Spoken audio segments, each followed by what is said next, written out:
আমার থেকে বেশি ব্লেসড এই ক্ষেত্রে কাউরে দেখি না। ফার্স্ট অফ অল আমার পরিবার, আমরা 6 ভাই বোন, আমি সবার ছোট।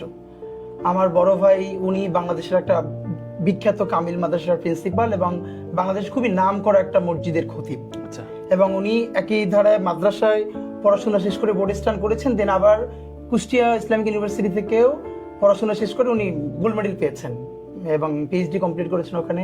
আমার পরের ভাই সেও জগন্নাথ ইউনিভার্সিটি থেকে ফার্স্ট ক্লাস ফার্স্ট। আমার বোন সে টিচার, সেও ইন্টারে মাদ্রাসায় সারা বাংলাদেশে মেয়েদের মধ্যে ফার্স্ট হয়েছিল। আমার আব্বা ছিলেন আমার কমিউনিটির, আমার জেলার খুবই সম্মানিত একজন আলেম।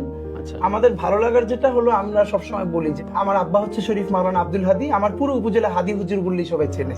এবং আব্বার নামটা আমার নাম এখন পরিচিত হয়ে গেছে, আমার নামটা ছিল ওসমান বিন হাদি। আচ্ছা, তো এই যে সবাই এখন হাদি বলেই আমাকে চেনে, মেনলি হাদি আমার আব্বার নাম। তো এটা আমার জন্য খুব আনন্দেরও। এই জন্য এমনি দেখবেন যে আমার যারা আগে চেনে, আমার ফ্রেন্ডরা ওসমান নামে ডাকে, আর শেষে এখন লাস্ট নেম হিসাবে সবাই হাদি ডাকে।